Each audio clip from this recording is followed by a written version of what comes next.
Good evening, welcome. Thank you for joining us. This is the Marion City Council meeting for Thursday, September 18th. Please rise and join me in the Pledge of Allegiance.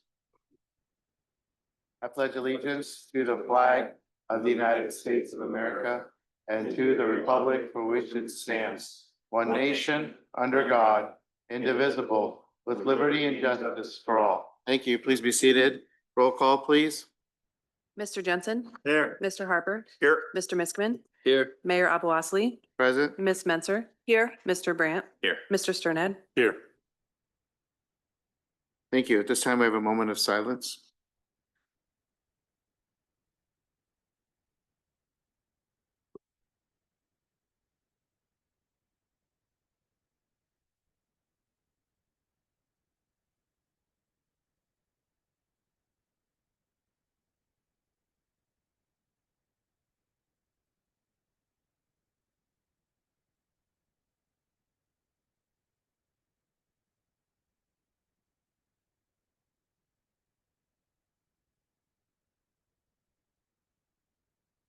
Okay, thank you.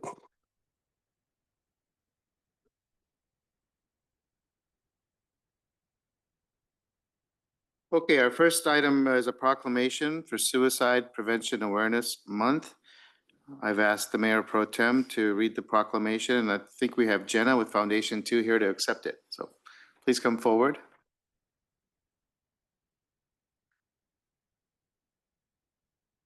Right. Whereas suicide is the leading cause of death in the United States, claiming the lives of more than 49,000 people each year. And whereas mental health conditions, feelings of isolation, substance use, and other factors can increase risk, yet suicide is often preventable with the right support, understanding, and care. And whereas raising awareness about suicide prevention helps reduce stigma, encourages open conversation, and reminds those who are struggling that help is available. And whereas organizations, crisis counselors, healthcare providers, schools, and community members play a vital role in offering hope, connection, and life-saving resources to individuals in distress. And whereas by working together, we can create a community where everyone feels valued, supported, and empowered to seek help when they need it most.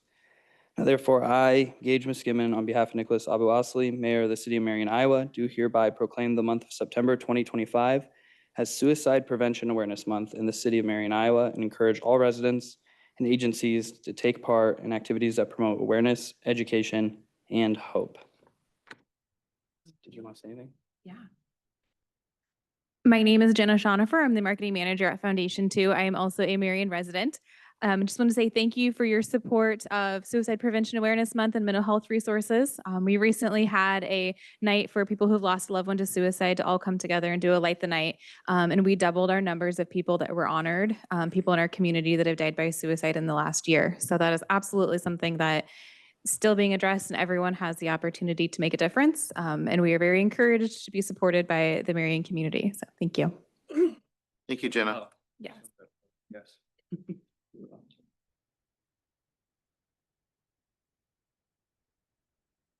Thank you. Thank you.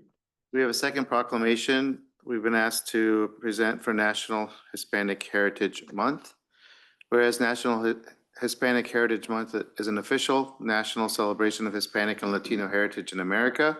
Whereas National Hispanic Heritage Month is an opportunity to celebrate the rich cultural traditions and honor the positive achievements of the Hispanic and Latino American community in our nation, state, and city. Whereas Hispanics and Latinos are the largest ethnic minority group in the United States and contribute to our nation in important ways, including in business, industry, government, agriculture, education, sciences, the arts, the armed forces, and community service. Whereas Marion residents of Hispanic and Latino ancestry are part of a rich and diverse cultural fabric in our city and share the same dreams, values, common goals, and love of community with all other residents.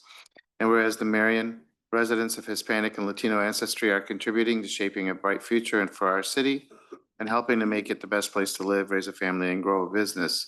Now, therefore, I, Nicholas Abuasley, Mayor of the City of Marion, Iowa, do hereby proclaim September 15th, through October 15th, 2025 as National Hispanic Heritage Month in the City of Marion, and encourage all residents to embrace and celebrate diversity in our community, including the Hispanic Latino heritage and the many positive achievements and contributions of Hispanics and Latinos to our city, state, and nation.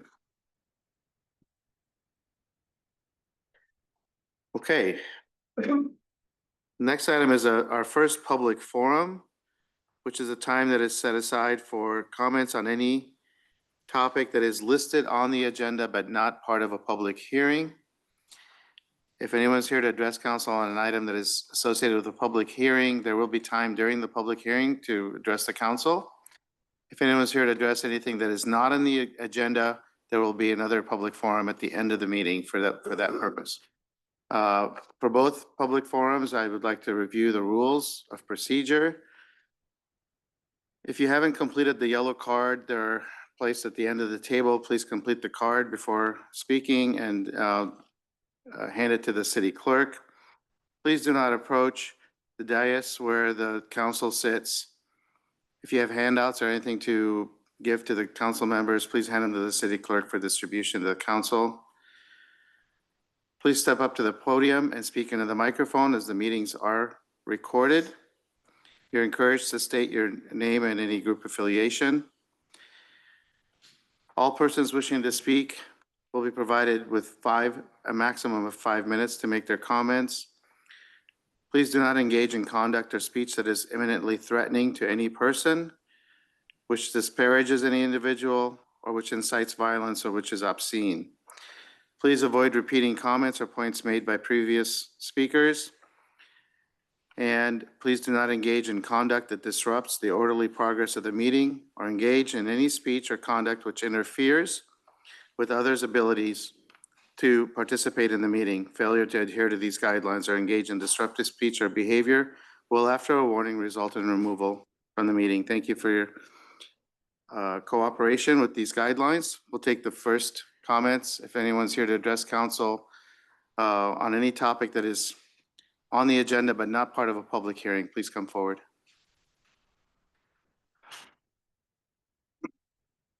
Is it the time for items not on the agenda? Not yet. Thank you. Okay, seeing no one's stepping forward, we will, Mayor, yes. we did receive one comment in advance of the meeting Okay, from Frank Sherman. He shared concerns on ordinance 2526 regarding the airport land use and height overlay zoning regulations, and those have been distributed to you prior to the meeting. okay. Thank you. Seeing that no one is coming forward, we'll close this part of the meeting, proceed to the next item, which is the consent agenda. We have, Mayor Pro Tem has declared his intention to abstain from voting on an item, so we'll exclude that from the consent agenda. Mayor, I move to approve the consent agenda as follows. Items A1 through F1, Resolution 32539 to 32552. Second. It's been moved and seconded to approve the consent agenda.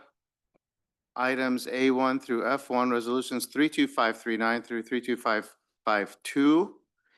Any discussion on those items? All those in favor, please say aye. Aye.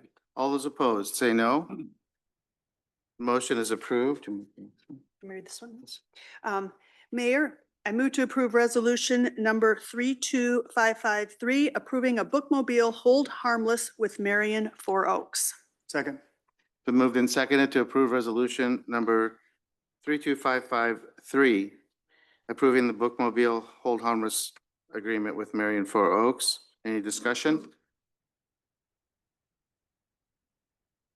All those in favor of resolution 32553, please say aye.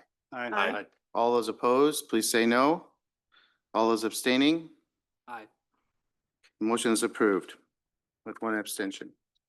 For the next section of the meeting, I'll turn over the mayor to the meeting to the Mayor Pro Tem. Mayor Pro Tem, I move to approve the consent agenda with Mayor Abousli's abstentions as follows. Items A1 through D3, resolutions 32554 through 32558. Second. It's been moved and seconded to approve the consent agenda with the mayor's abstention as follows. Items A1 through D3, resolution 32554 through 32558. Any discussion? Seeing none, all those in favor of approving the consent agenda with the mayor's abstention, please say aye. Aye. Any opposed? The motion carries, and I'll pass the meeting back to the mayor. Mayor, move to approve ordinance number 25-25, repealing chapter 12, article 7 of the Marion Code of Ordinances regarding the Marion Municipal Airport Committee. This will be final consideration. Second. Been moved and seconded to approve the final consideration of ordinance number 25-25. Discussion? All those in favor, please say aye. Aye. All those opposed, please say no. The motion is approved. Next item is a public comment period regarding a request to install children at play signs on Winslow Road and entrances to Larkspur Drive, Astor Court, and Tall Pines Court, and to reduce the speed limit on Winslow Road between Tower Terrace Road and Foxborough Drive. Do we have any presentation on this? Okay, we have Mike. Yeah, I'll just give a quick presentation. We do have public comment that we have received, and then I'm sure there's some in the audience as well. Okay. So high level, we did combine the two petitions into one action item. So the first is requesting children at play along Winslow Road and all those north-south roads off of that. That's not an approved MUTCD sign. It's not effective. It doesn't tell the people what to do with that sign. So it's not something that we've ever recommended putting in. The other one is actually reducing the speed limit. It's currently in this section signed for 35 miles per hour. The initial petition requested 25 miles an hour. That's what we would normally have on a residential street. This is a collector. It moves more traffic. No driveways are off of it except for a couple. And that's what the purpose of the collector is to move that traffic along. And we can get more on those details, but we'll let the public speak on their items. Okay, thank you, Mike. So at this time, the public comment period is open. If anyone is here to address council on this matter, please come forward for any of these matters. Yes, sir. Did you complete the card? I did. Okay, great. Welcome. Hi, my name is Joe Lewison, and thank you for the opportunity, Mayor and City Council members. I actually am a member of the community that lives off that street, lives off Larkspur Drive.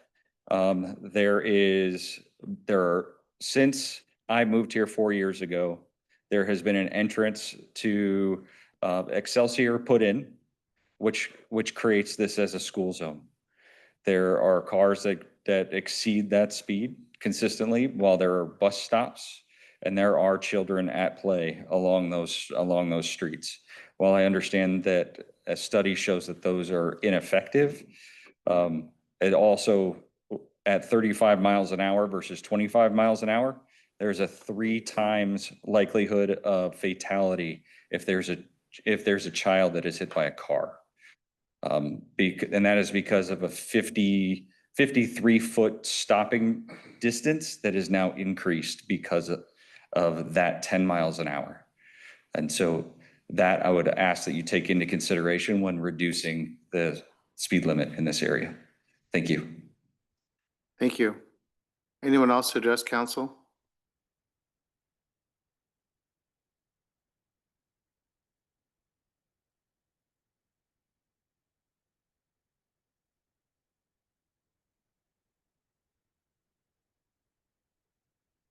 Hello, yes.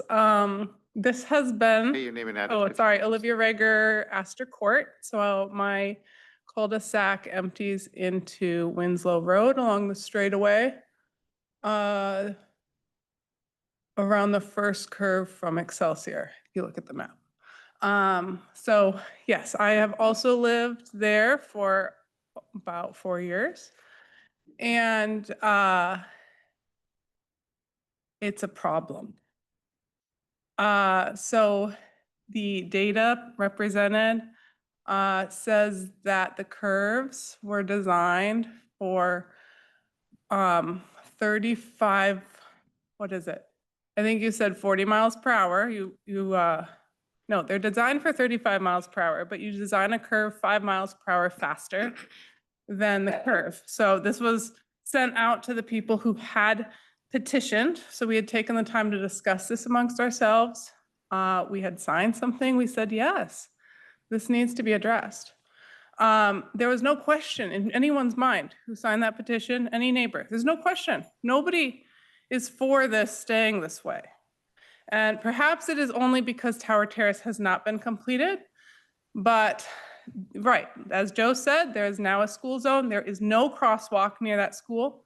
There is no signage for slow down when children are present. There are a lot of children present between 7 a.m. and 8:15 a.m. and again between 2:30 and 4. I personally know the school bus stop times. You could ask how many people have seen cars passing school buses on this section when they are stopped. Many people would say, yeah, I've seen that. How many people have been passed on the left with your left turn signal on? A lot of people would say, I've seen that, or it's happened to me. How many people have piled up behind you when you are driving 35 miles per hour as a collector street, driving 35 miles per hour, honking at you? Okay, this is a neighborhood. These are kids who go to Excelsior, kids who live off of the bottom right corner of this map. Take the trail there, take the sidewalks there, and have to cross. There's one crosswalk, one installed at Settlers Drive across to the golf course there. That is used by children every day, but it is not useful for anyone going to Excelsior. There is no signage. You cannot push a button that says, hey, people are crossing. I'm not even sure there's a crosswalk sign, like impending crosswalk, everyone, pay attention. So between those two curves on the lower edge, people go any speed. I have neighbors who have had a radar gun out. My husband called the police multiple times. The police say, we can't monitor that section of road where there's nowhere to park our car, there's nowhere to park our cameras. We can't do it. I'm sorry, Marion, but the police said they can't monitor that road. You've said the speed limit is fine, according to whatever studies were done. The studies were just data. They did not visit the neighborhood. They did not drive down this road. They did not watch it. Ask anybody, especially on that Bridge Creek division, which is Larkspur Drive, Settlers Drive, Astor Court, and Tall Pines. A lot of us have talked, a lot of us, and we all agree this is a safety hazard. My mailbox, I have to walk along this road to get to my mailbox, okay? It's dangerous. I don't know if I should send my child on a household duty of getting the mail, something to create responsibility because of the speeds. People are getting passed, going way too fast. People are have no consideration. I'm saying if you want this to be a You have safe 1 and minute remaining. careful community, consider this. There's a lot of people who are represented behind this petition. Thank you. Thank you for your comments. Anyone else to address council, please come forward. Basic comment, can I also make a vocal comment in addition to having that read? Good evening, Mayor and Council. My name is Levi Kirkpatrick. I put forth the petition. I live at 420 Astor Court. First, I would just like to echo the sentiment shared by my neighbors, both here present and also who submitted public comment.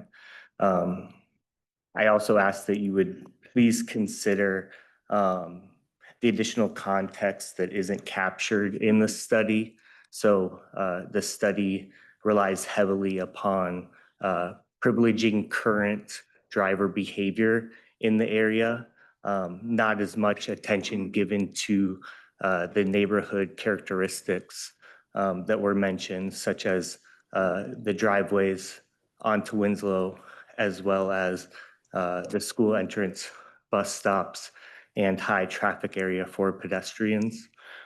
So I would ask you to please consider that, adding additional context to gain complete information regarding the decision here. And then I would also like to add further to my public comment that I submitted via email. One opportunity for the study to maybe provide a more accurate picture or clear picture would be the location of the traffic classifiers. The traffic classifier location on the map that was just north of Tower Terrace was located within the curve. So I think not only does the study privilege the driver behavior, but the traffic classifier location is at the point along that road where traffic naturally slows down, and that's going to influence the data there. If you see the curve just north of Tower Terrace, and then the one that moves as you continue along north, there's that straight line there that crosses Astor Court and Tall Pines. That effectively becomes the drag strip for cars to race from one curve to the other. And that's where we see a lot of the passing as we're trying to turn on to Astor Court, or cars going side by side, not an uncommon thing. I certainly am not an expert in traffic management. My goal bringing forth these petitions was to convey the concern of the neighborhood. And I hope that if these petitions aren't the right form or exact solutions, that we can have a conversation and find a solution to try and slow down traffic in our neighborhood. Thank you. Thank you. Anyone else address council on this matter? Please come forward.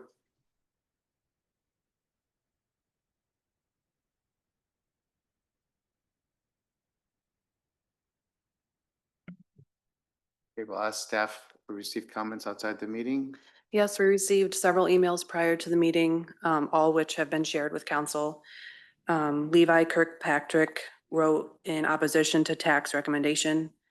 Lauren Kirkpatrick wrote in opposition of the tax recommendation. Mary Ives wrote in opposition to the recommendation. Michael Ives wrote in opposition to the recommendation. Catherine Languth wrote in opposed to the recommendation. Danny and Joe Lewison requested the children at play signage be added.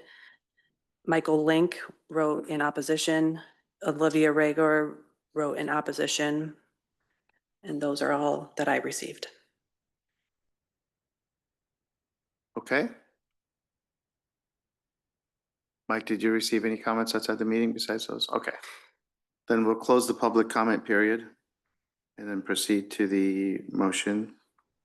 Mayor, I'd like to make a motion to receive and file the Traffic Advisory Committee report to install children at play signs on Winslow Road and entrances to Lake Spur Drive, Astor Court, and Tall Pines Court, and to reduce the speed limit on Winslow Road between Tower Terrace Road and Foxborough Drive. And this is brought by Levi Kirkpatrick at 4020 Astor Court. Second. Okay, so this is the motion to just receive and file the report. Any discussion on that? Yes. We can have the discussion, I think, on the next motion. Yeah. But any concerns about receiving and filing the report? Okay. We'll vote all those in favor of receiving and filing the Traffic Advisory Committee report. Please say aye. Aye. All those opposed, please say no. The motion is approved. Mr. Harper? Your Honor, I move the motion concurring with the Traffic Advisory Committee recommendations for Winslow Road. Second. It's been moved and seconded to approve the motion concurring with the Traffic Advisory Committee report regarding recommendations for Winslow Road. Now discussion. Mike, can you remind us what the recommendations are? Yep, so we have them up there on the screen. So Okay. first is not installing the children at play signs. Again, as a driver, what does that mean? There's no time frame, so it doesn't really give the driver direction. There's nothing that the PD can write a ticket on. So it's not an enforceable sign. It gives a false sense of security, so then the parents might feel safer that their kids are out there, but it really doesn't change driver behavior, lack of consistency, and it isn't an approved device in the MUTCD, which is our federal standards that we follow. So that's for the children at play. As far as leaving the speed limit at 35, I do think this is the first speed request we've gotten with the new MUTCD. So if you recall how it used to be, is we would go out and we would base it purely on speed. So we'd find that 85th percentile and we could go plus or minus 5 miles per hour. And that was the most. So let's say that the 85th percentile was 45 miles an hour. I would actually be before you saying we should be increasing it to 40. In this case, the 85th percentile was around 40. There was 4 classifiers that were put out there, but given the neighborhood, that recommendation would be to back it down to 5. But we also look at other things. We look at crashes, the fact that there's a side path on the south or east side of Winslow as you look at the curve. There's a sidewalk on the north or west side. So whether you're using the sidewalk or the side path, you do have that off-street path to get to your destination. The fact that it's on the south or east for these 3 areas does make it a little harder. They have to use the sidewalk instead of the side path. If we were to make a school zone, we would only make it for that first north-south section, similar to what we have on Tower Terrace Road and North 10th Street. We could do that on the east side. One of the parents I talked to was actually going to do a separate petition for just a speed zone when children are present for that section of it, which I would be in support of that. But we also have to remember that this is a collector. So that's why we typically don't allow driveways on it. It's not a residential street. It is to move traffic. It's not as far as an arterial. So different classifications of our streets, but we have different criteria. So when this area was subdivided, we made sure that there was as few houses as possible on this and that they had to be on the side residential streets. And so that's why residential streets are 25, collectors around town are anywhere from 30 to 35, depending on where you're at. And in fact, on Winslow Road, there's portions of it that are 30 north of here next to the Hunters Ridge Golf Course, because there you have a lot of driveways. So there, with the conflicts with people getting out of their driveways versus a street, that makes it more prone. And that's why we lessen it to 30, but we do not lessen it to 25.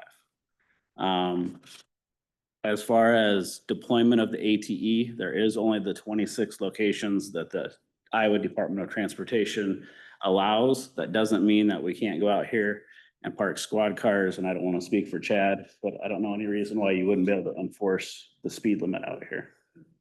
It would just take manpower, staff time to be actually out there.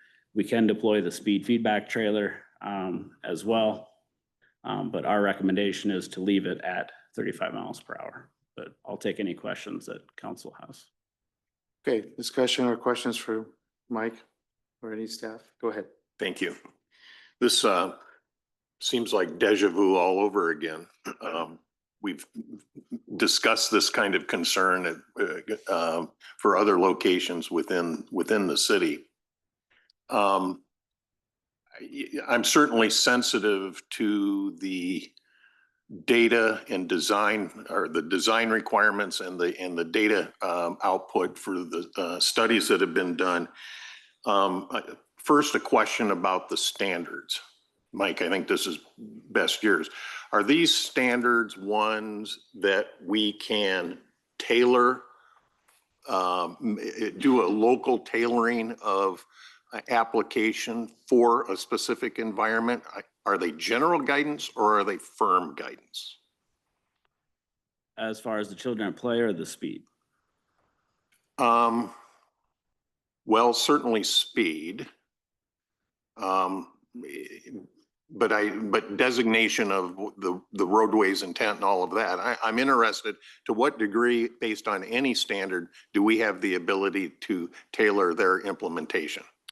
So ultimately, the speed is set by city council. It would take 3 readings to change the speed.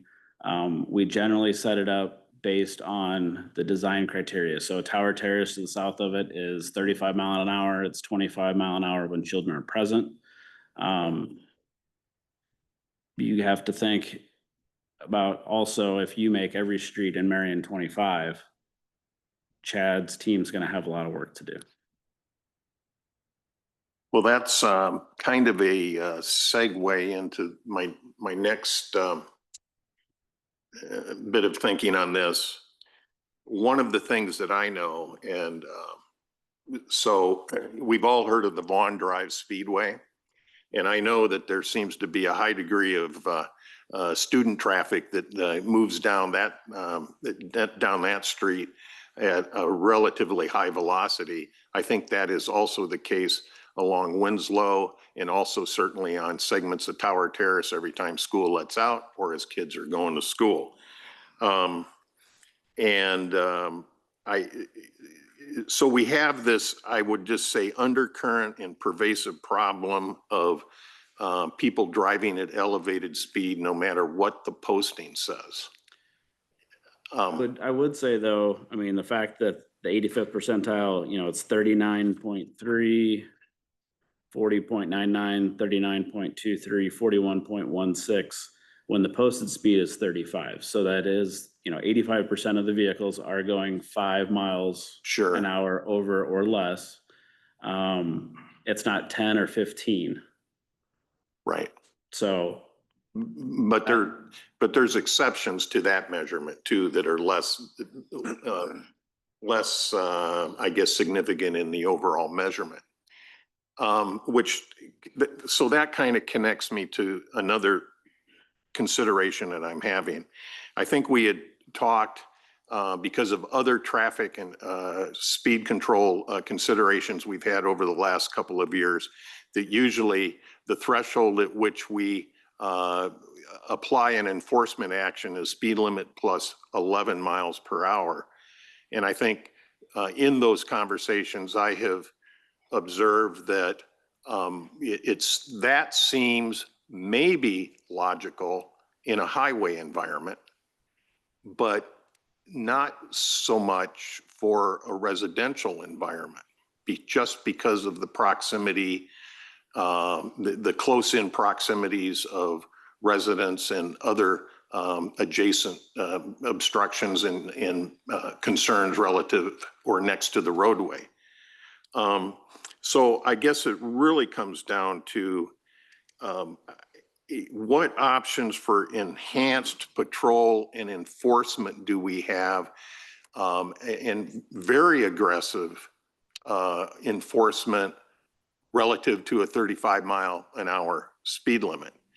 I think, and that may need to be coupled up with, I don't know what latitudes the school district has in terms of communicating to their the driving population, the student population, that basically they just need to tone it down.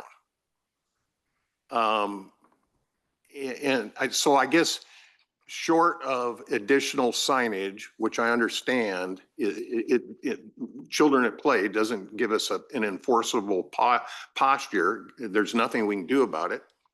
And it just becomes kind of the informational input that gets ignored. I guess it really just comes down to, in my mind's eye, tightening up our enforcement and being as aggressive as we possibly can. Anyway, so those are my thoughts about this. I think we need to apply some different thinking to these unique situations. And as I said at the onset of my commentary, we have other variations of this theme elsewhere that we've discussed over the years. Okay. Mayor Pro Tem.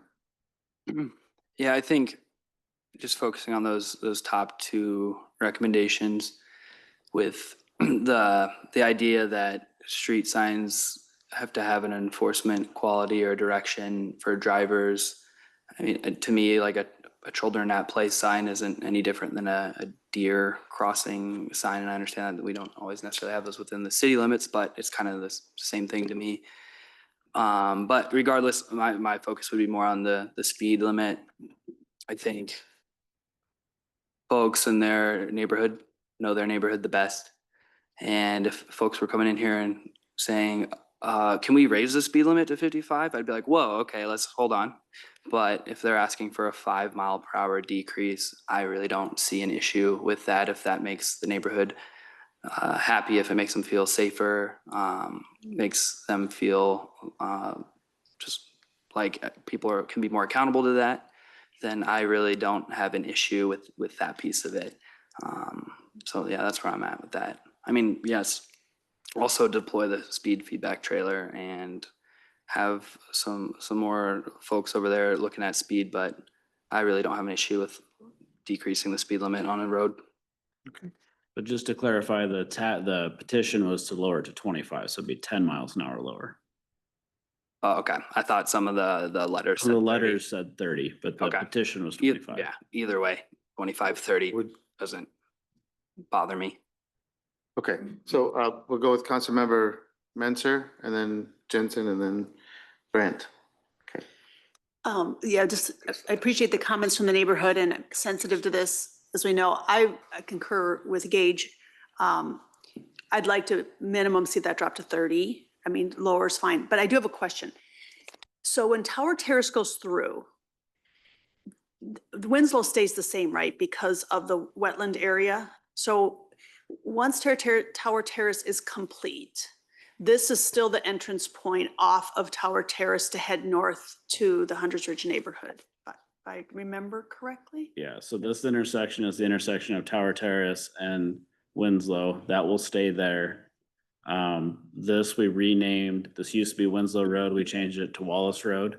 So eventually, when we get the funding for Tower Terrace to build the bridge, this section of Wallace Road will go away, whether we convert that into a trail or a connection, that's to be determined, but it won't be open for vehicle traffic. That bridge is a wood bridge. That was a temporary bridge, so that will not stay. Okay, so this will continue to be the main north-south off of Tower Terrace Road from this neighborhood heading north from. Other than Lucor, that's just off the page. That's the other north-south street, but yeah. Okay, but we also have 10th that can go north and across on Connection, or you'd hate to see Rolling Glen because that has houses on it, but Connection is another option to avoid having to curve through this section of the neighborhood. And the irony on this was I was just driving out to Hunter's Ridge the other day and I did have somebody riding my car, trying to go a lot faster than I was going on this section of road. So I understand where they're coming from. I agree that children at play signs don't slow down the traffic. The people who are driving that fast, they're already ignoring the speed limit signs. They're not looking at the rest of it anyway, and not respecting that request. However, along with deploying any sort of targeted enforcement, I would like to see it lowered at least to 30. See what happens with some of this. Unfortunately, it is around the schools, which is really bad for the little kids that you're dealing with, but we're not going to avoid the high school kids driving through there, and that's unfortunate. I hate to see it, but I don't think all the talking in the world is going to change them. So I would concur with trying to drop it to 30, not installing the children at play signs, and then trying to do some enforcement and maybe a revisit of this in the future, a targeted revisit of this to see if it's causing problems either on one side or the other. Talked enough. Steve? Yeah, first of all, I do agree with the recommendation of not installing children at play signs. So my comments are about the speed limit. I want to make sure that we talked about the targeted speed enforcement because one of the comments made was the police said they could not enforce it out there because they had no place to park. So I want to be crystal clear on what the position is by our police department on that specific aspect. So if we could have that comment again, I'd appreciate that.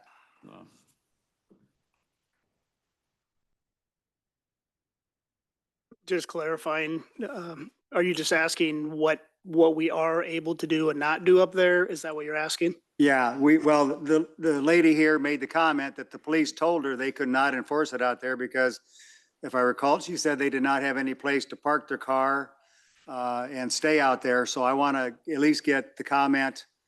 I think we need to take care of that comment here today as to what the position is by the police department related to targeted speed enforcement in this area. Well, I mean, I haven't been up there myself. I don't know who would have said that to her. And I can't picture that right now, what, if there is a shoulder to park on up there or not.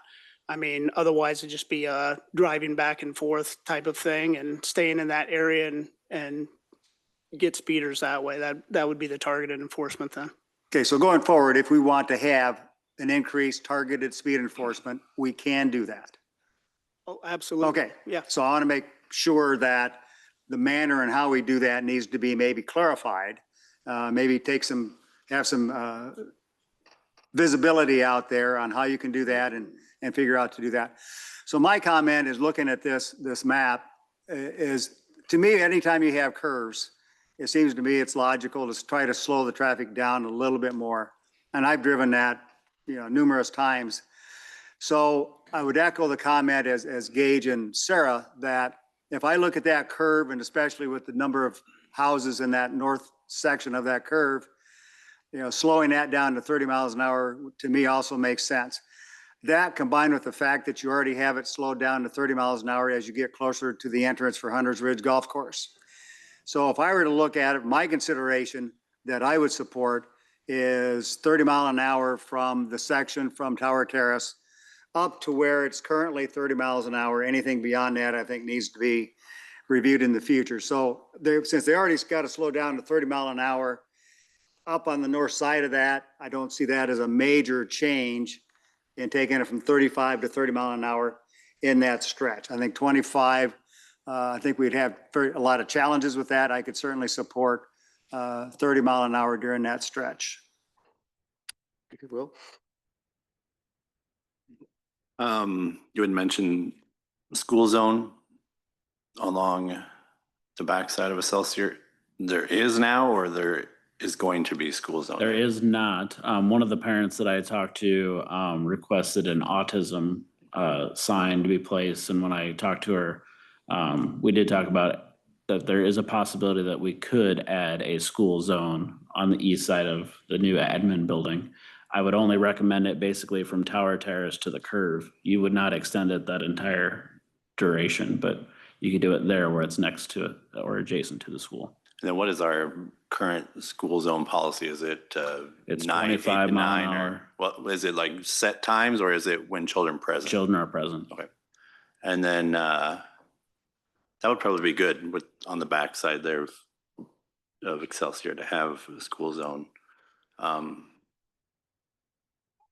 Children and play signs, do we have those anywhere else in the city? Other than private ones that have been placed out, Right. we have not placed any. We don't have any, okay. I would agree with my colleagues here that I think 30 along there would be good.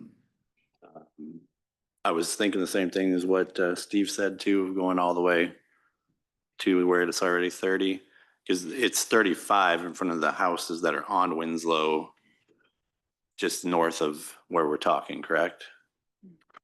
So it doesn't slow down there at all, because there's what, a dozen houses that are back up to the golf course, or maybe 8, I don't remember how many. Yeah, so currently it's 35 miles per hour from Tower Terrace Road to Berries Run Bridge, and then 30 from Berries Run Bridge to Cake Bread Court, and then 35 from Cake Bread Court to the north city limits. Yeah, I would agree with the others to go to 30, and then as far as Steve said also, and then for sure look in the future to taking it up to basically the end of development up there. I think that's all. So I'm not going to repeat what everyone has said about the speed limit, but my question is, on the children at play signs, how can it hurt to have that sign? I mean, I don't know what, I mean, I know you said that it creates a false sense of security, but that's on the people that are getting the false sense of security. But to actually, to have it on the likelihood that some people will see it, some people, it'll make some people pay attention? Is that, I don't know, how can that be bad? So I can just tell you at high level, it says ineffective. So studies have shown these signs do not reduce traffic or prevent crashes. So there's been no studies that show that it does any good. It's the false sense of security like we talked about, overuse and desensitization. So the presence of too many non-standard signs can make drivers less attentive to all traffic signs. Lack of consistency, children are not always playing, so signs indicating children at play can quickly lose their effectiveness. And then non-compliance, federal and state standards, including the manual and uniform traffic control devices, do not permit these on public roads. Can you repeat that last statement? Sorry. Yep. So non-compliance, federal and state standards, including the manual on uniform traffic control devices, MUTCD, which is what we use our governed doctrines by, do not permit their use on public roads.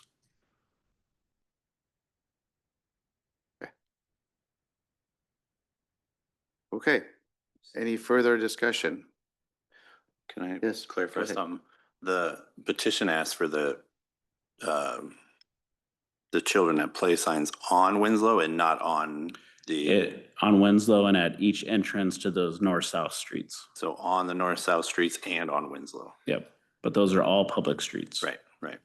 So if a resident were to put one of those ones that you were talking about that they purchased themselves in the right of way in But their technically, yard. it cannot go in the right of way. If they want to put it in their yard, they can put it in their yard Okay. behind the sidewalk.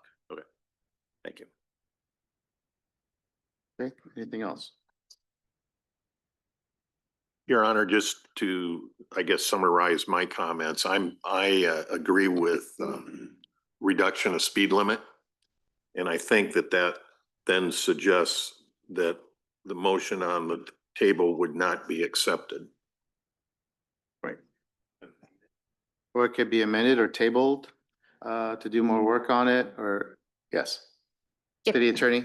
Your Honor, I was going to recommend that somebody could make a motion to amend the motion to concur with the TAC recommendations, except the speed limit, which would be decreased to 30 miles per hour. Okay. Or you could make a motion to table it if you wanted further discussion.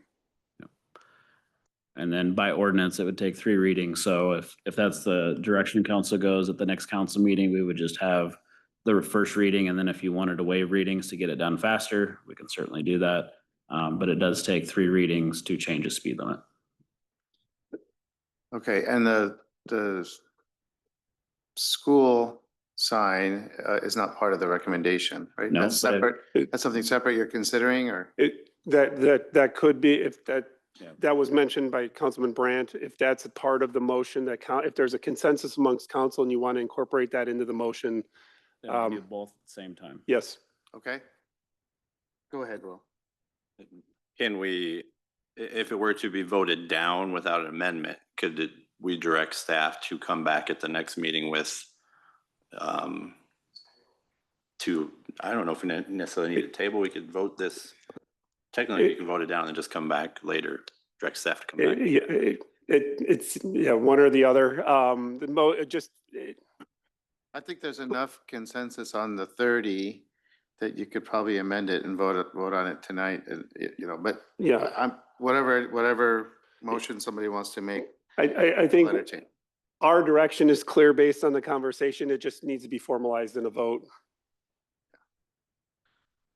Steve? Mayor, Mayor, I'd like to make an amendment to the motion concurring with the Traffic Advisory Committee recommendation to amend that to change the speed limit from 35 miles an hour to 30 miles an hour from Tower Terrace up to the road on the north side where it currently is 30 miles an hour. So I don't know what that road is. We'll want to make it Barry's Run Bridge. So Barry's Run Bridge? Okay. So that would be my amendment. And then you also want to add the school zone. That might be Future. just to verify exactly where it would be. Yeah, I don't Well, understand. we need a second on that motion. second. Okay, so it's moved and seconded to amend the motion so that it would concur with the Traffic Advisory Committee report, with the exception that the speed limit would be reduced to 30. Do we need to specify the entire We'll make sure it's right in the minutes, but for Rachel, it'll be from Tower Terrace Road to Berry's Run Bridge. From Tower Terrace Road to Berry's Run Bridge. And what we will do is we will bring back an ordinance at the next meeting that will have that spelled out. Okay. All right, so that's the proposed amendment. Any discussion on that amendment? Okay, all those in favor of amending the motion as stated, please say aye. Aye. All those opposed, please say no. Okay, so now the motion reads to concur with the Traffic Advisory Committee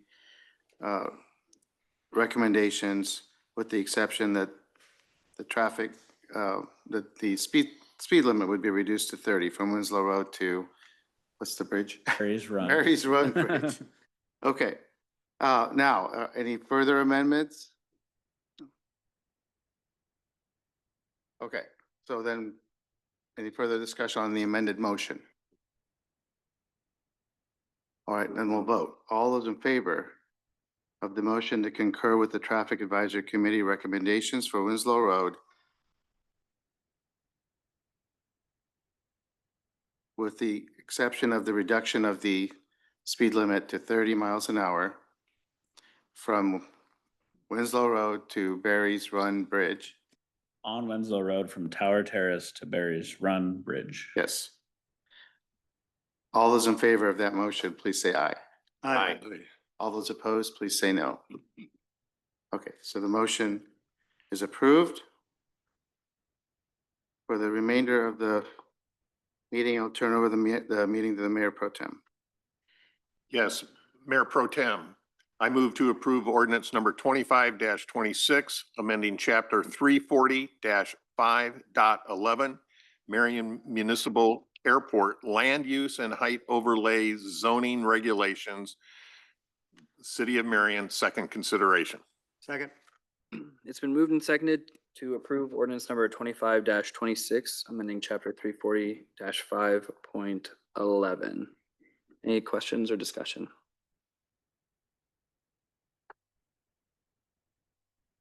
Seeing none, all those in favor of approving ordinance number 25-26, please say aye. Aye. Any opposed? Motion carries.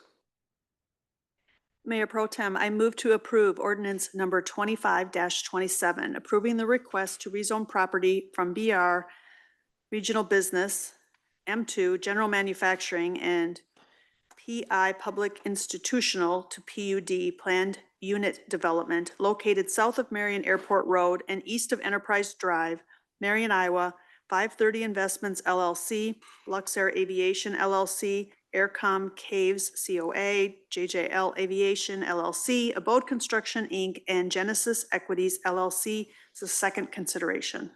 Second. It's been moved and seconded to approve ordinance number 25-27. Any questions or discussion? Seeing none, all those in favor of approving the ordinance, please signify by saying aye. Aye. Any opposed? Motion carries.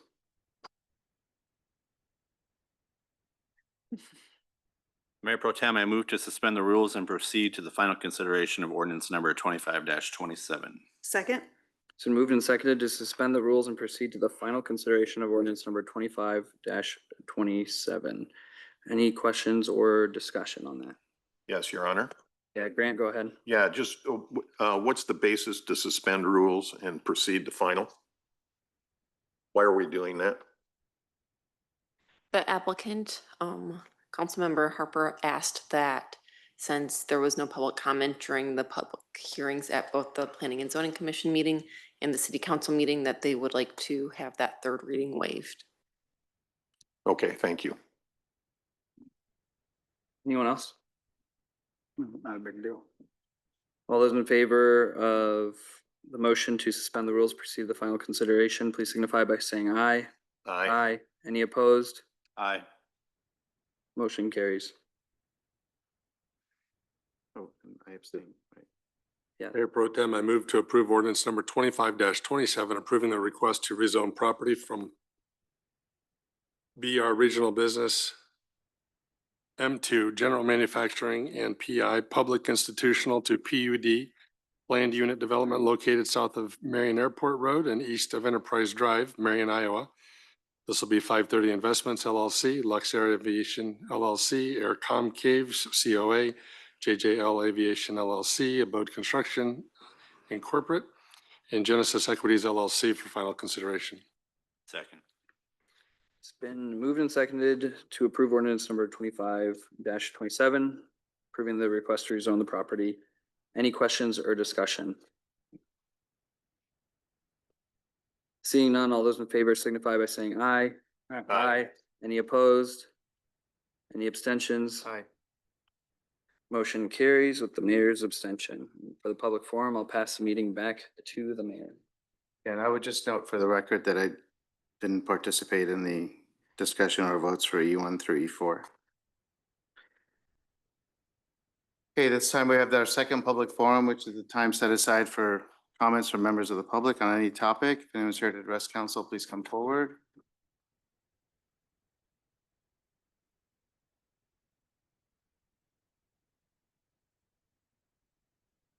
Hello, everybody. Thank you for taking the time to listen to me today. With all due respect, I'll be exercising my Fourth Amendment right under the United States Constitution. Today, I'd like to talk to you guys about taxpayer dollars. A lot of people in Marion are paying $5,000, $10,000, sometimes more, and they're pissed. They're frustrated. But what's even more frustrating is how the taxpayer dollars are being spent. Today, I'm going to read you Chad Pelly's handwritten letter from prison. The man that was sitting back here, beginning of the meeting. This is his own words. I didn't write this. I'm not manipulating this. I'm also going to hand this to the city clerk so you guys can read it as well. This letter is when he was in prison for gang rape of a 15-year-old child. I repeat, prison for gang raping a child. He also has pled guilty to kicking women in the face, punching women in the face, and choking women. He's a dangerous individual. There's a newspaper article where he pled guilty. There's a newspaper article about sex abuse, the gang rape, and the felony cases. So here it is, guys, word for word, Chad Pelly's own letter that he wrote in prison. I can't make this stuff up. Dear Les, I'm writing to you in hopes that you would be able to represent me for my case before Judge Heron for a matter of reconsideration. It's been close to a month now, and things just don't seem to be going my way. I've had a difficult time dealing with the transfer from civilian to inmate. I am terribly frightened of what is to come. Every day I hear stories from guys about the prisons which have me very intimidated. I know some of them are lies, but the ones that extremely scare me are the ones about being raped by other convicts. Even in here, guys tease me and say I'm cute and make remarks of that nature. What makes them worse is my age, barely 19, and my size. I pray for a miracle daily that I somehow get a change of sentencing. I feel I have suffered a great deal of pain, mainly emotional, over the past year, not to mention what I've gone through being locked up.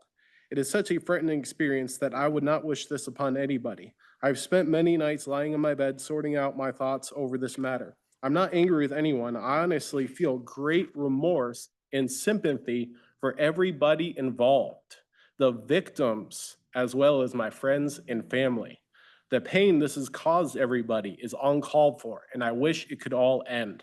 I would like to put this all behind me and get on with my life and to return home to the ones I love.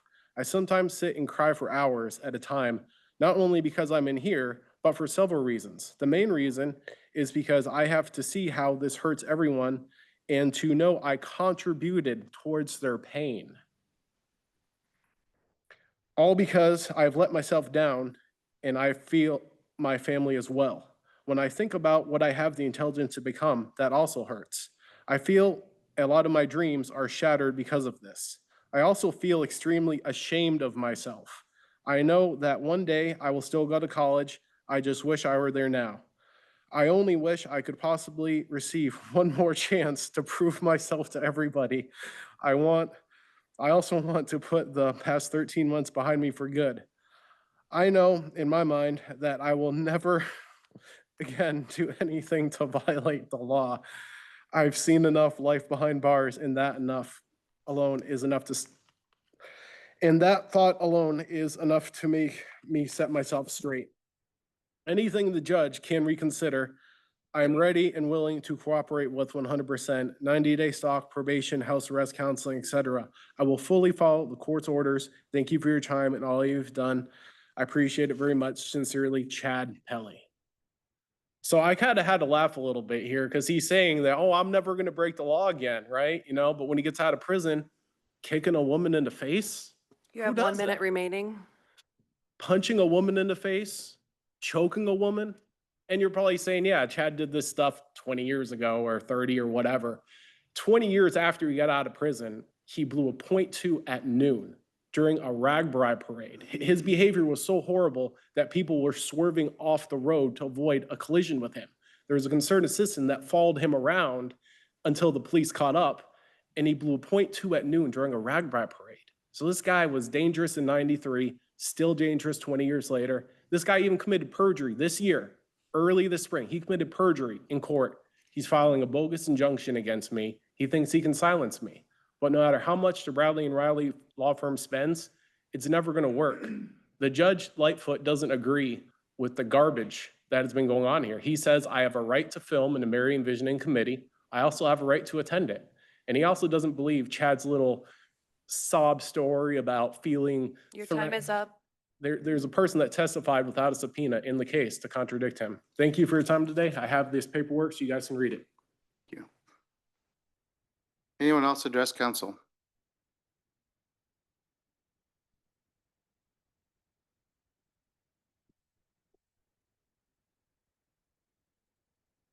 Mr. Mayor, Council.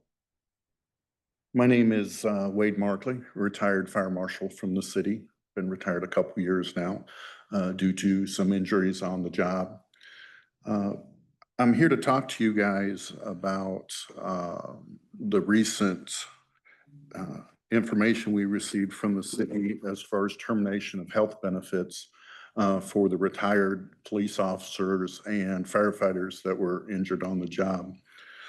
So in mid-April, we got a letter from Human Resources that stated that they were going to terminate our health benefits in pursuant to changes in Iowa Code 411. Now, that code only affects the firefighters and the police officers. Other retired entities in the city are not affected by Iowa Code 411, nor do they have to follow any part of that code. So once we got together as a group and we were kind of discussing that, we found out that several of us were handling our process of giving information to the city via our injuries in different manners. And a lot of that was due to lack of education. We really didn't get any education in the process of how to file our claims. If it's work related, you know, you need to file this benefit, or if it's just a general illness and you're just filing general insurance, you need to do it this way. So some of us were filing our injuries under the insurance and others were filing their injury under the workman's comp claim.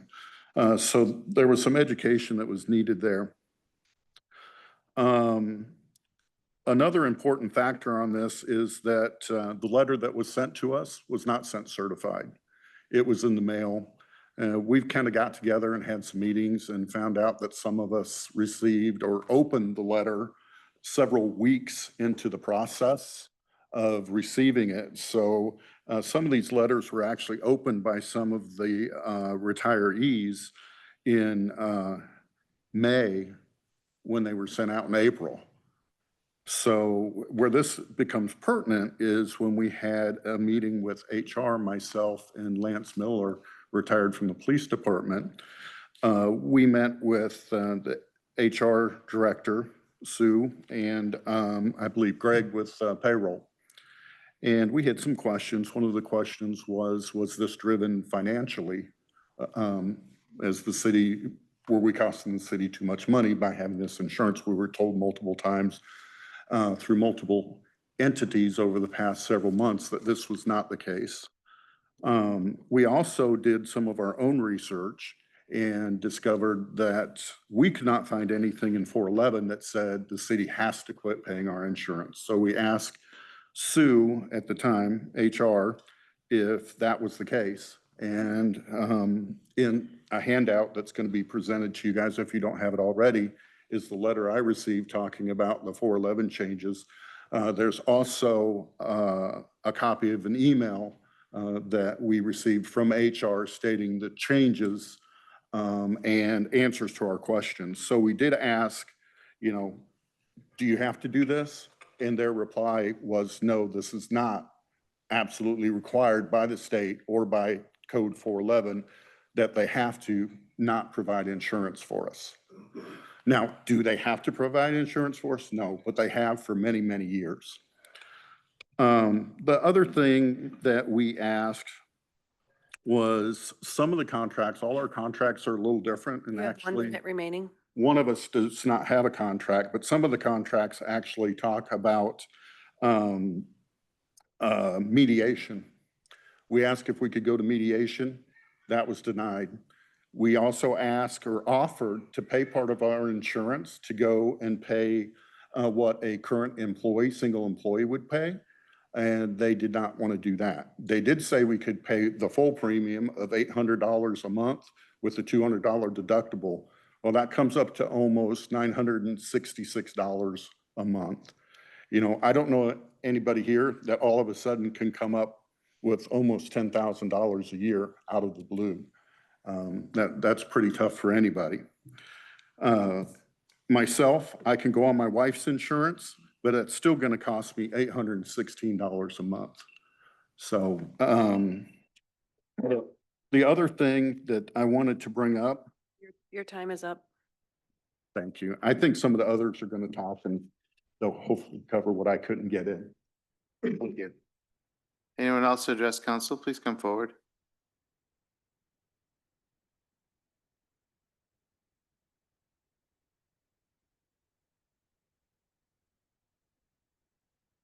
Council and Mr. Mayor.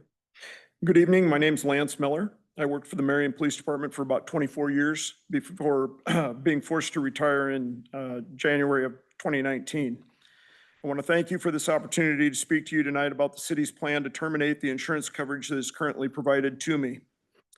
As I just mentioned, I retired due to a workplace injury in January of 2019. The disability causing injury took place in the fall of 2015 as a result of an assault against me as I was making an arrest.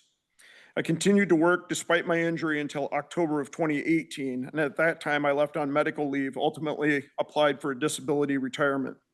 The pension board approved my work-related disability retirement in 2019, and there was no challenge from the city on the finding. Unlike others that will speak to you tonight, I do not have a contract with the city in regards to healthcare insurance being provided to me.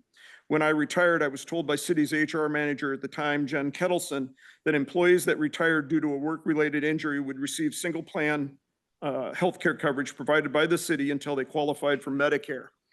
Upon qualifying for Medicare, the employee would receive a supplemental Medicare coverage plan provided by the city, both at no cost to the employee. I had no reason to doubt what Kettleson told me, as I had spoken to former employees in similar situations to myself, and I learned that that's what they had received from the city. There was no written agreement, just Kettleson telling me what to expect, and then that happening. Imagine my surprise when earlier this year I received a letter from the city telling me to the city's intent to cancel my healthcare coverage and only cover my medical expenses related to my injury. The letter initially said that the changes were necessary due to changes in the Iowa Code 411. However, after I researched the changes to the code and spoke with the city's HR manager, I learned that the code changes did not require such action. I surmised that the city desired to cancel my healthcare coverage due to a financial decision. Since questioning this, I've been repeatedly told by the city that this is absolutely not a financial decision. The latest reasoning provided to me is that the city desires to equalize all the benefits provided to employees among the city's various departments. I come to you tonight to ask you to reconsider this position. The idea that benefits need to be equalized is crazy, because nothing is equal to begin with. I doubt highly that employees from city shops suffer from PTSD related to the viewing of hundreds of thousands of child pornography images and videos. I doubt Parks Department employees lay sleepless at night for hours with their minds racing through images of bloody accident and suicide scenes that they encountered while working. I doubt that engineering employees have spent much time being exposed to the toxic hazards of clandestine drug labs and have abnormal liver tests as a result of it. I doubt employees of the finance department suffer from heart disease attributed to working various shifts and life and death stresses of their jobs. I doubt anyone from the city manager's office has been physically assaulted at work, permanently injured, and forced to retire. I doubt that any city employee outside that of police or fire have regularly walked into horrific scenes, provided emergency care to the best of their ability, and then been criticized and demonized for it after the fact by the media and the public because they don't like the outcome of a no-win situation. Nothing is equal. Don't try to make it be. I and all my brothers and sisters of the police and fire department have experienced these events hundreds of times. The baggage that we carry is self-imposed, and we do it all willingly to protect our families and our neighbors. It is a calling for us.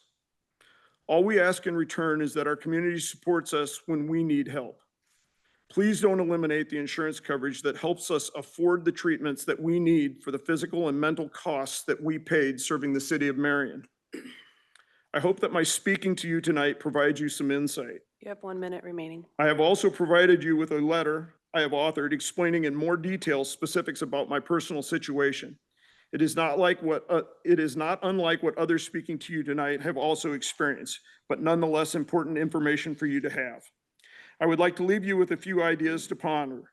If for whatever reason the city has to make changes going forward, please consider honoring your past obligations and grandfathering in those of us currently receiving health care coverage. Make the changes applicable to new retirees who can understand the new rules and make decisions accordingly rather than changing the rules after life decisions have already been made. Terminating my health care coverage may be legal, but certainly not morally correct. Certainly not the morally correct thing to do. Doing so will impose upon me additional monthly expenses equivalent to that of my mortgage payment. I urge the city to live up to its obligations. The city of Marion should follow its own motto and reach higher, as it has done in the past, and rather than simply provide the bare minimum coverage required by law. Thank you. Thank you. Anyone else address council? Please come forward.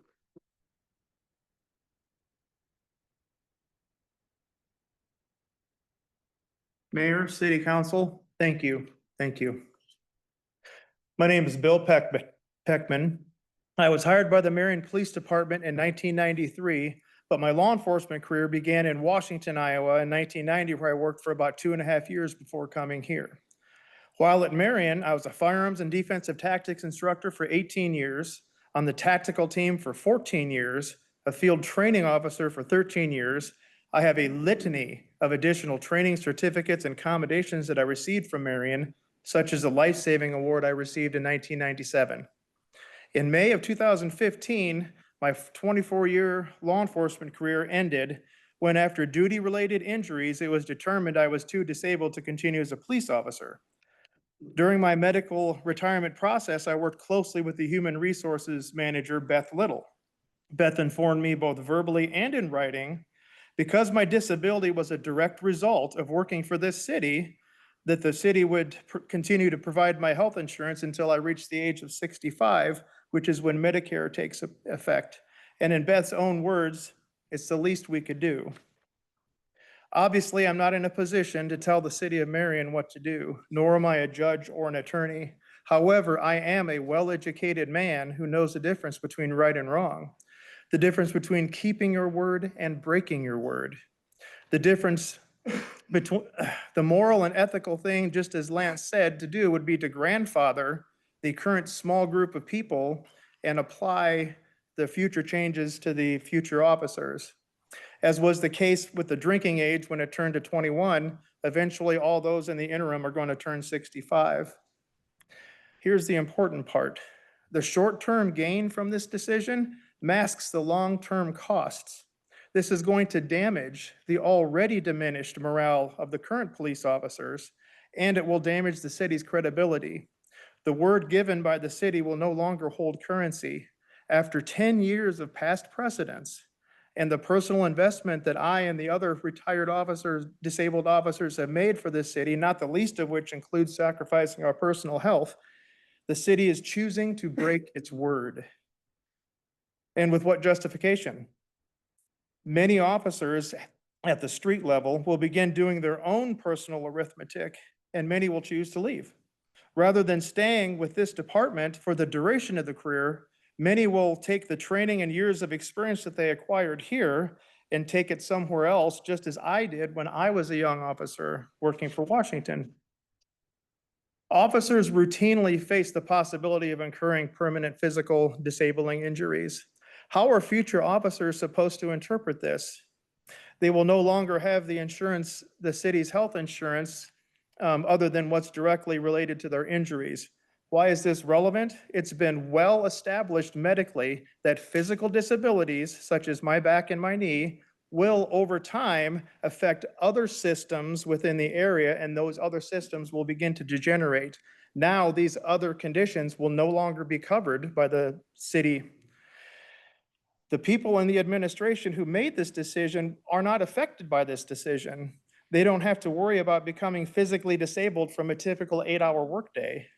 And for us living on a fixed budget, our lives are going to be profoundly changed this January. While I was an officer, I participated in 3 contract negotiations between the police union and the city of Marion. It is the city administration and not the city council that sits across the table from the police union during this process. So I'm familiar with the administration's angle. I'm hoping that you, the city council, will You have see 1 minute remaining. the human angle. Why not make Marion a beacon and a shining example of integrity? I'm not talking about spending millions of dollars on the community improvement projects, but a shining beacon of how this city treats its family of employees, especially those who become disabled because they worked for the community. Why not make this department an agency that everybody wants to work for rather than one that people flee from, or an agency that people steer clear of when they are choosing to invest in their career? When I applied in Marion in 1993, over 120 applicants showed up for the testing to fill 2 positions.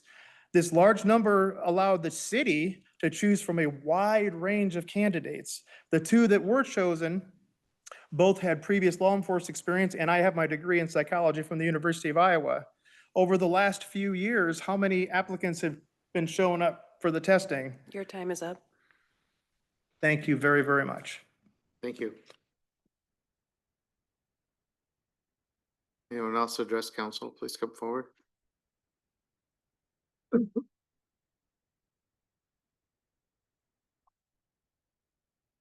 Hello, Mr. Mayor, city council members. My name is Jeff Van Ersveld. I'm a retired Marion firefighter paramedic. I also was a flight medic and also a Johnson County ambulance paramedic at the same time I was working for Marion. Once I medicaled out from the Marion Fire Department, I had to quit all my jobs because of the municipal fire and police pension system won't allow you to work in that capacity anymore until you're 55. I was injured on the job when a 5-inch hydrant line came off the fire engine, at an emergency scene and struck my knee. Since then, I've had 6 knee surgeries, with the last one being a full knee replacement. I also had a opposite side of my knee, full hip replacement. It's a domino effect is what occurs. I was 6 months onto the job when this occurred. I medicaled out in 2013. I worked for 12 years after the initial injury. The individuals that medicaled out on this injury or illness from a work-related incident were given a signed contract by Beth Little and the city manager, stating the city will provide medical insurance till you're 65, and then the individual goes on Medicare, the city would pick up 100% of the supplemental insurance. This has been past presidents for a number of years before me. I medicaled out, like I said, in 2013. I worked 12 years. But a few months ago, I received a letter from the city of Marion stating they're terminating the contract because of a new law that was established, and they needed to obey the new law, and they must terminate the contract. When an individual medicals out, I was told that this was what I would get, and I set my future finances up So I was able to live on what I made because, like I said, the municipal fire and police cap you on how much you can make at another job. So I had to get a job to maintain my house and primarily just to live on. The city decided to send this letter out to disable fire and police stating they will terminate this contract after 12 years.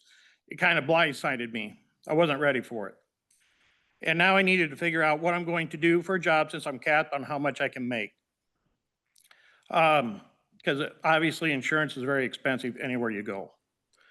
This was handled very poorly by the city of Marion. You are being told by someone that is interpreting the law wrong. We have met with a number of lawyers and we all have said the interpretation of the new law, they have all said that the interpretation of the new law by the city of Marion was wrong. It actually states the law, you can continue to provide medical insurance. Even the state senator that helped make the law has said this. There's nothing in it to do this, to terminate it. We met with your human resources and we asked them what the new law said, where it said in the new law where they have to terminate it. She says, it doesn't, we're just following suit with other cities. But the letter stated it's from the new law. How this should have been handled was a small amount of people that were in the old program be grandfathered in. And since there's only a handful of us left, and some of us are going to be going on to Medicare anyway shortly, and continue the medical insurance, and then beginning in January, when this goes into effect, your new law program or the new insurance program, anybody new medicaling out should go on that new program. That way, they know exactly what they're getting into financially and what they're going to expect in the future. I came to the city of Marion to work because you treated your employees very well, and people like working here. But here recently, that has changed due to the new policies that have been put into place. By you doing this to your past employees and current employees, you will not get as many people to apply here, and plus the quality of applicants that you will receive are not going to be as good as you normally would get. You have 1 minute remaining. The city of Marion, the citizens of Marion, therefore, will get less in emergency care and protection services. Reinstate the insurance, and if you want to go to the new law or insurance in January for all new medical discharges, that's fine. But don't upend someone's life because of policies that have been implemented based on wrong interpretation of a new law. Thank you. Thank you. Anyone else to address council, please come forward.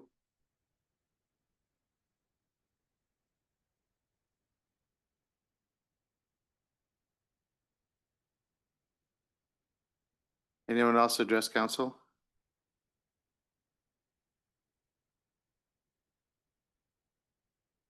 Does staff wish to make any?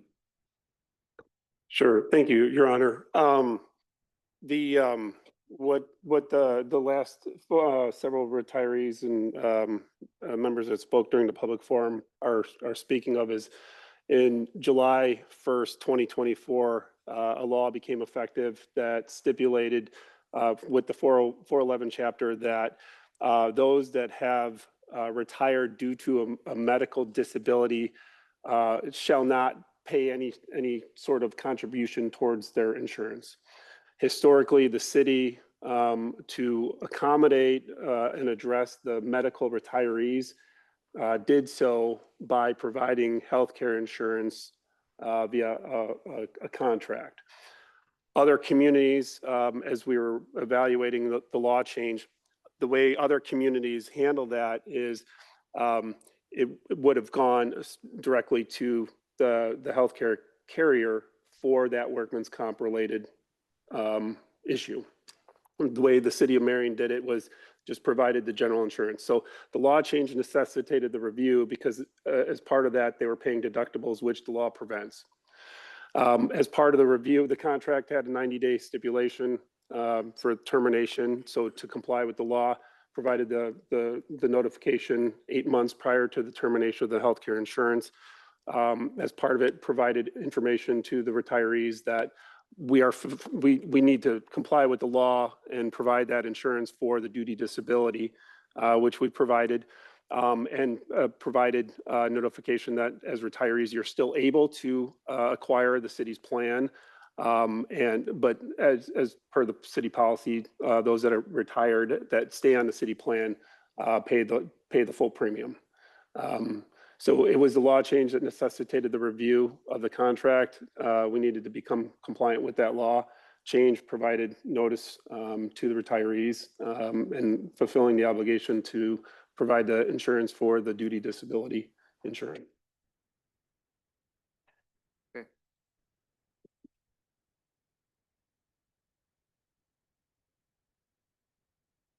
Anyone else to address council on any other topic?